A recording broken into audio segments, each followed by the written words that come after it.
series at Mills Elementary. Today we are going to be talking about growth mindset, which is a focus of Mills Elementary this year and hopefully for many years to come. So if you're in the audience today, this is an interactive presentation, so feel free to ask questions throughout. We'll pause and go from there. If you're watching at home, feel free to comment below our video and we will try and get to your questions as soon as possible. So let's get started with what growth mindset is. So growth mindset is the direct teaching of how brains work. So science shows that if you know how something works, then you are better off using it. So since we all have brains, we all need to understand how brains work. Growth mindset has positive self-talk, which actually has to be a teachable skill. And then it works on positive discipline, which works both at home and at school. And we look at praising effort versus ability, as well as mistakes equal learning. So we're going to touch on a couple of these concepts of growth mindset today, and then we'll hit some more throughout the year in future speaker series, but also through website and newsletter and in students' classrooms. So we'll touch on just a couple this year. So we have a quick video to kind of give us an introduction. Half Full, Social Science for Raising Happy Kids, a discussion series between Dr. Christine Carter and Kelly Corrigan. So sometimes I feel like I'm sort of overwhelmed with all these different things that I'm trying with my kids, and I just want to focus on one thing. I want like a mantra. I want something super high impact that's going to change the way I operate every day. Okay. I have just reviewed all of Carol Dweck's research on mindsets and the psychology of success, and that's what we got to focus on this year, mindsets. Mindsets. So, I'm writing it down. Okay. All right, mindset. So there are two basic types of mindset. There's the fixed mindset, which is the belief that kids are born with whatever talents they're going to have. They have certain proclivities. They're gifted. They're natural. Their traits are set in stone, basically. Mm-hmm. And the growth mindset is the belief that success really comes from effort and practice and hard work. So this is almost like nature versus nurture, right? Yes, exactly. So the fixed mindset is the really strong belief in nature. And the growth mindset places much more emphasis on effort and hard work to get where you want to go and to be successful. I think I've been talking fixed mindset. I mean, I think Edward is sort of naturally inclined towards music, and I think Claire's really language oriented, whereas George is sort of numbers oriented. Yeah. I mean, these are all, I'm way off on the wrong end. You can see it's very natural. This is what our culture preaches, definitely, is this fixed mindset. But here's the problem with the fixed mindset. When you label Georgia as a smart girl or something. Mm-hmm. Which I've only told her about 1,000 times. Yeah, I know. I say to my kids, "You're brilliant. You're a genius." You know, I mean, I think it's very natural to do this. But here's the problem: you give them that label, and it kind of puffs them up a little bit, and they like it, and then they don't want to lose it. So she's going to go out in the world, starting to evaluate situations and what she does in terms of whether or not she's going to look smart, whether or not she's going to win or lose. It's going to start to become a little bit of an insecurity for her. She's going to always be wanting to. She's got to prove it. Right. So what happens when something doesn't come naturally to them? They have to put a little effort out for it. Does that mean they're dumb? Does that mean they're not innately talented? Right. So then they start to look at the world in terms of situations. Am I going to look smart in that situation? Right. It's why the kids don't take hard classes. And actually, there's some great research behind that shows that really fixed mindset college students will avoid taking the classes that they need to get better. It's a very uncomfortable feeling to feel like you have to always be proving yourself and protecting that special label that's been given to you. It also just pulls all the control away, because if you think that the reason why you did well on the test is because you're so smart, right, and then you do poorly on a test, right, then what does that mean? That you're no longer smart? Whereas if you're giving all the credit to effort and studying and time on task and getting extra help from the teacher, right, then you know how to create the outcome that you're driving for. That's exactly right. The top thing really is effort. So Tiger Woods may have been born a good golfer. We don't really know that. What we do know is he started playing when he was 3 and he's practiced every day since. That effort and that hard work is now paying off in success. Now, so our messages have to be changed across the board. It's not only what we're saying directly to our kids, but it's what we're saying about other people when our kids are in earshot. The other really great reason why is because kids who have growth mindsets are going to enjoy themselves more. They're going to like their activities. They're going to love learning more. They're going to learn to embrace challenges. growth mindsets are a real key to having a happy childhood. So fixed mindset is a recipe for sort of joyless achievement, whereas Right. growth mindset Is a great recipe for a happy childhood. Okay, so my mantra, Yeah. growth mindset. Okay, so kind of short and cheesy, but kind of gets the idea of what growth and fixed mindsets are. So we're talking about the difference between the two, kind of gives us a synopsis of what growth versus a fixed mindset is, as they described in the video. So students who have a fixed mindset, you heard that they really care about how the world views them. They're not going to seek out those challenges. They will avoid them at all costs. And I've looked at the research actually on the college course part, which is a very interesting study, that students with a fixed mindset will not take those harder courses, because just as they said, if I've been told I'm smart my whole life, or I feel like I've got this, then when I have a struggle, when I have a challenge, then I don't feel that I am. I have not risen up to where people expect me to be, instead of actually where I can be with some effort. So students with a growth mindset, and there's conversation as to this is some innate and some of it is learned. So nature versus nurture is a huge thing here. So you might be born with a more growth mindset, but you can learn it as well. It's definitely a learned trait that you can have. So students with a growth mindset care more about learning and the process. They will seek out challenges. They are the ones who are going for it full force, whether they fail or not. There's no hesitation. They want to grow, and they will do whatever it takes to find those opportunities. And the research is showing that these are the students who absolutely perform better on state assessments and through college. These are the ones that are taking those more advanced courses, because they're not worried about if I'm going to fail, what happens. They're more worried about how am I going to learn it. So those are the types of mindsets that we're looking to teach our students, is having that more growth mindset at school. So what we've taught our students is neuroplasticity. So a huge part of growth mindset is knowing that your brain can change. Before long time belief has been that our IQ is fixed. You're born with your IQ, and that's just not the case. Advances in technology have shown that our brains are constantly changing. So the very first thing we did with our students this year is teach them how their brains work. And neurons are these little things that make connections with other neurons, and those change all the time.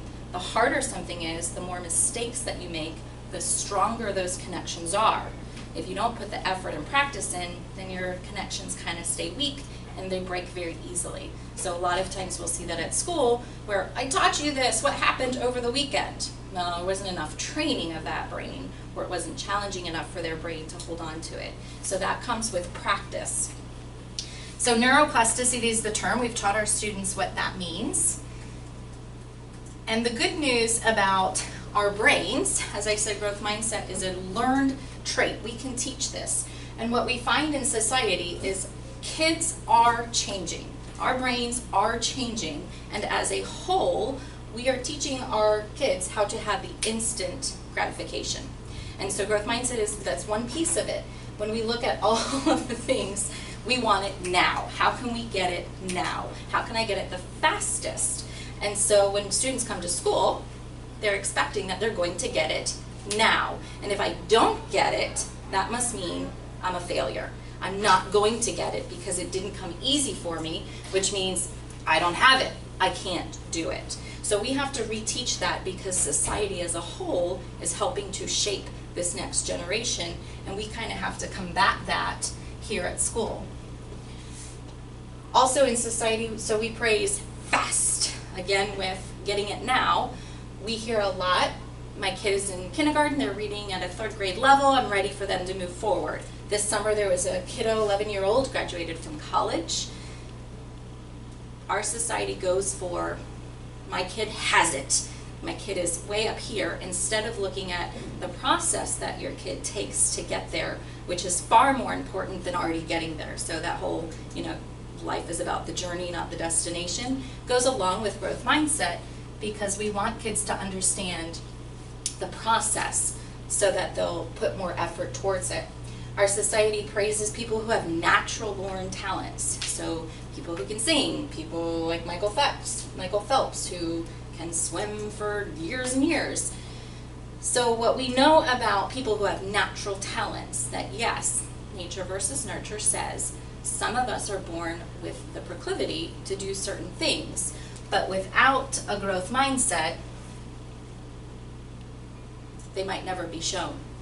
So if I am a natural born singer, but I don't have that growth mindset, I'm fear of failing, I'm fear of what people will think of me, what happens if I don't become a star, then I might never use my natural born talents because I don't have that growth mindset. I'm not open to the possibilities, or I'm not open to the process. So in the video you heard them talk about Tiger Woods, which is funny because just this weekend he's won his 80th title after not winning for 5 years. And of course we know that whole life history of Tiger Woods and what happened, but talk about growth mindset right there. He was not going to give up. So yes, he's practiced since he was 3, which is what we talk about with our kids, that effort equals success. Greater effort equals greater success. So the more effort you put in, the chances are that you will have better success there. So these 2 guys here just kind of stick out with me as a growth mindset approach, because 2 of our most important people that we know through history, Albert Einstein, of course, great history there, but he has a slew of history that says he should not have made it. He should not have been anybody. He didn't start speaking until he was over 2 years old. He never uttered a word, which in today's terms, we start looking at some diagnoses when we see that. He, I think, dropped out of high school, or very close to dropping out of high school, was convinced to go to college. He was the only one in his college class that was not offered a job, and it took 25 years for him to actually get into a good professorship, where then he was told he was no good, and then he moved on from there. So he's had a slew of problems, but because he had a growth mindset, he just kept trying. He kept putting forth effort. Abraham Lincoln, same type of thing. His father thought education was ridiculous, did not want him to read, not want to learn how to read, but he taught himself. He ran for office 8 times, lost all those times before he became president. But again, he had that perseverance, which is part of growth mindset, in order to keep on going. So these are the types of the qualities that we are going to be teaching our students. And at home, this is a great pairing to how parents are already working with their kids. So what we'd like to do is kind of pair up what we're doing at home with what parents are doing or what we're doing at school and what parents are doing at home. So let me tell you what we're doing here. Every month, students are engaged in a book lesson. So we've found some great books to teach the theme for each month. Teachers are reading those books with students and then doing a lesson that gives the overarching idea of what growth mindset is for that month. So we would suggest each month asking your child, what book did you read this month? What did you learn about this month with growth mindset? And then on our counseling site, we have the monthly themes and what the books are, so you can kind of pair up your talk with what's on the website. The school counselors are doing monthly lessons in classrooms to go a little bit deeper. So teachers will do that first lesson, and then we're going to go in and do a little bit more deeper learning about how to apply the growth mindset model into the classroom and into their thinking. We're going to have common language. I'm going to go through that in just a minute. Our Brain Boss Squad will be on the news program at least 2 times a month, where the kids will be reinforced with the language for the month and the concept. And then our teachers and staff are going through a year-long training, because this is going to apply all areas of the school, not just in the classrooms. So at home, we'd love for our parents to start talking about the brain. What does the brain do? How do you use your brain with each process that you're going through? We encourage praising effort, not ability. So this is where we look at when a student comes home and does homework, we're not looking at, wow, you are so smart, you got that right away, but praising the effort that they put in. How did you figure that out? Instead of, wow, you're so smart, asking those questions. What did you do to get to that conclusion? So asking them how they got to their thinking instead of praising exactly what they are doing. We want them to set goals So a lot of teachers already do that, and we're going to embed that a little bit later on in the year with students, but setting goals is important. The more important component to that is, what is the plan to reach those goals? How are you going to reach them? And then what happens if you don't reach them? And that's a great thing that families can do together. You can set family goals and then set personal goals as a family, and then monitor them. And it's great for parents to do that and then work through that process of what happens when I fail at my goal, because we all do that all the time. Making mistakes, so setting that goal works with making mistakes. So students will fear making mistakes if they're more of a fixed mindset. And we want students to understand that mistakes are what helps our brains learn. So our first initial lesson this year told students right straight up, those neurons inside our brains love mistakes. And we teach them through some interactive lessons how that happens. And they get to quickly see, oh yeah, these mistakes, I got to the final destination because of my mistakes. An easy example is learning how to walk. We wouldn't have learned how to walk if we didn't fall down every single time we tried a new technique to do it, until eventually our brains figured out, this is how I do it. I have to pull up, I have to scooch, and now I can go. So teaching students that mistakes are normal. The conversation at home from that is, what do you think you will do next time? How do you think you will change this? What can you do to make this better for you? Because it's not about getting that reward from parents, it's not about celebrating the A's on the report card, but it is looking at, what are you going to do for you to make this better for you, and how your brain can learn. So watching how we react as parents to situations, if we blow up and we get overwhelmed, then they will internalize that and they will mimic what we do. So if we don't ever make mistakes, or we try and hide those mistakes because we're embarrassed as parents, it's putting those out there for our kids to see, so that they can learn from, how does mom or dad react when something doesn't go the way that they want it to go. And then at school, I'm going to teach you some of the things that we've taught our students here at school. So one of the biggest learnings of our students is that they are the boss of their brain. So you can use that language with your kids at home. Be the boss of your brain. Nobody else is the boss except for you. And sometimes our brains like to get bossy. They like to be in charge. No kid likes to be bossed.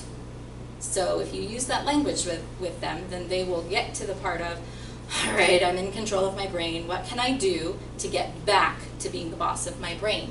And part of this is, I'm going to give you a little demonstration of your brain here. So if you have your brain like this inside part is the amygdala. This is where the inside out characters live. This is where our emotions come from. They live on the inside. The outside controls everything else. So our students have learned that when my brain starts to be the boss, it flips out and my emotions are in control. When my emotions are in control, the thinking part of my brain kind of shuts off. It goes away. So this is a great visual to use with your kids at home, that don't let this part of your brain be the boss. You are the boss of your brain. So we talk about brains flipping out. We talk about that I can't do this yet. So we hear a lot of kids, adults, but I just can't do this. This is too hard. So using that language of, I can't do it yet. And then also making sure that you're telling your kids to talk to your brain. So self-talk is a huge part of growth mindset that our kids will be learning this year, is how do I talk to my brain in a positive way so that it helps me to grow. So growth mindset is a huge concept. It's being used in businesses, it's being used all over the world. There are researchers and experts in the field, so we are just taking a small portion of it and applying that here at school throughout the whole year. So at home, we've given some handouts, and we'll post those on the website as well. There is a website out there called Big Life Journal. It's free to subscribe, and they will send you weekly information about growth mindset and lots of really nice printables, posters, things that you can use at home they tailor it to both school and home. So I've given you those two handouts there that show you kind of the basics of growth mindset and how parents can help support what it is at home. And then the second handout does say 8 tips for teens and tweens with growth mindset, but all of those 8 ideas work for all ages of students. Some of them, obviously with elementary age, we're going to have a little bit more guidance in than allowing a teenager to explore a little more independently, but we can tailor that to elementary age students. So if you have that handout, and again, we'll have it on the website, what we talked about today are all highlighted on this sheet. So sharing about the brain. Every student at Mills Elementary in the month of August and through September learned about the brain through the book, Your Fantastic Elastic Brain. So our primary kiddos learned those 2 basic parts, your emotional part and your thinking part. That's all they need to know. Keep it very simple. Our older kids who've gone through growth mindset last year, they learned a little bit more about the parts of the brain and what each part controls. But talking to your kids about how it's connected to the rest of your body is important for them to learn. Growth mindset is ongoing. Goals are good. We talked about goals, failure, making mistakes. We're going to talk more about that later in the year. And as you go through, this is a great way to look at how to help at home. So again, if you have any questions, you can comment on the website and we'll get back to you. Anybody here have any questions before we depart? All right. So our next series will be at the end of October. Look on the website for more information, and we'll send out another reminder and on our Facebook page, and hopefully we'll see you next month. Thank you.